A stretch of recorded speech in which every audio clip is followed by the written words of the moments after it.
Dalam nama Bapa dan Putra dan Roh Kudus. Amin.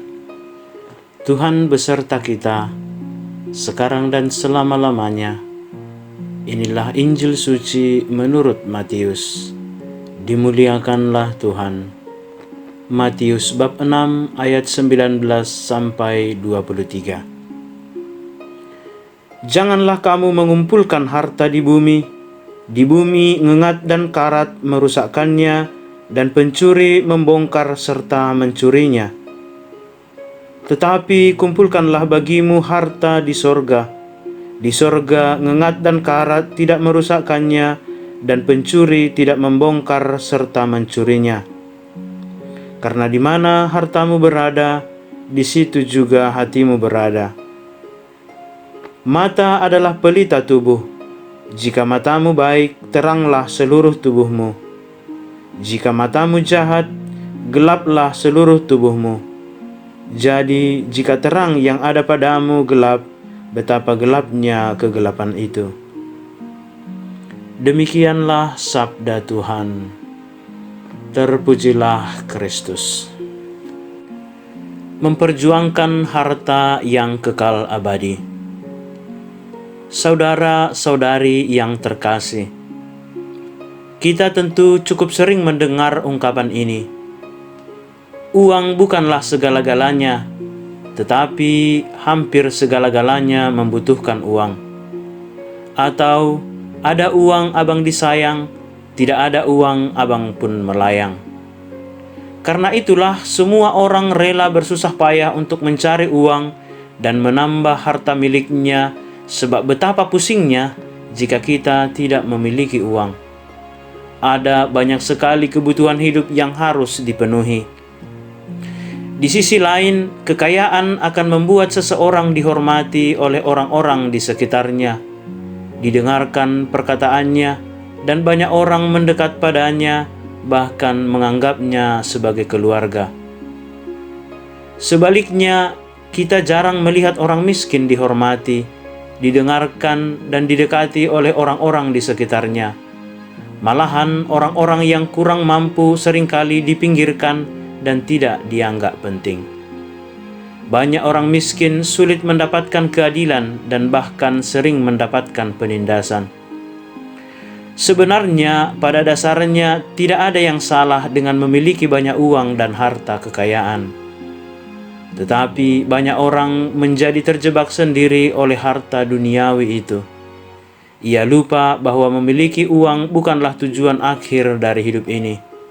Ia lupa kepada Tuhan yang memberinya. Ia lupa berbuat baik sebab merasa tidak memerlukan orang lain lagi. Ia menggantungkan hidupnya pada harta yang dapat binasa itu. Padahal harta duniawi itu tidaklah abadi. Itulah yang diperingatkan oleh Yesus kepada kita hari ini. Saudara-saudari yang terkasih, Yesus menghendaki supaya kita belajar mengumpulkan harta surgawi, yaitu suatu harta yang tidak dapat dimakan oleh ngengat dan karat, tidak bisa dibongkar atau dicuri oleh pencuri. Harta surgawi itu ialah firman-Nya sendiri yang melekat dalam hati kita. Firman itulah yang membawa kehidupan, sukacita, dan damai sejahtera yang abadi. Tetapi carilah dahulu kerajaan Allah dan kebenarannya, maka semuanya itu akan ditambahkan kepadamu, sabda Yesus. Yesus juga pernah berkata, kamu tidak dapat mengabdi kepada Allah dan kepada Mammon.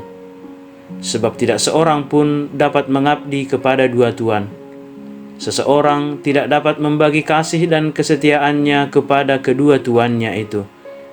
Ia akan mengasihi dan setia kepada yang satu dan membenci yang lain. Banyak orang terlena dengan harta duniawi, sehingga peran Allah tidak lagi penting dalam hidupnya. Tidak sedikit pula orang yang rela meninggalkan dan mengkhianati imannya demi mendapatkan harta. Padahal jika kita mengimani bahwa hidup dan mati kita ada di tangan Tuhan, maka kepasrahan hidup menjadi bekal dalam perjalanan hidup kita di dunia ini. Hidup terlalu singkat dan terlalu rendah untuk dihabiskan hanya mencari uang dan kenikmatan yang fana.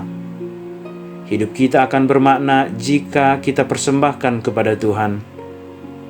Hidup ini adalah kesempatan untuk melakukan kebaikan dan melayani Tuhan, termasuk juga melayani Tuhan dengan uang yang Tuhan percayakan kepada kita. Janganlah menutup mata terhadap mereka yang susah hidupnya. Bantulah mereka sedaya mampu kita. Itulah salah satu harta yang abadi. Di mana harta kita berada, di situ pula hati kita berada. Jika kita memiliki sabda Tuhan, hati kita pun akan selalu berada bersama Tuhan. Semoga kita memiliki hati seperti hati Yesus yang Maha Kudus yang kita rayakan hari ini. Ia mengabdi Allah Bapanya dalam seluruh hidupnya. Ya Tuhan Yesus, sabdamu adalah hartaku yang paling berharga.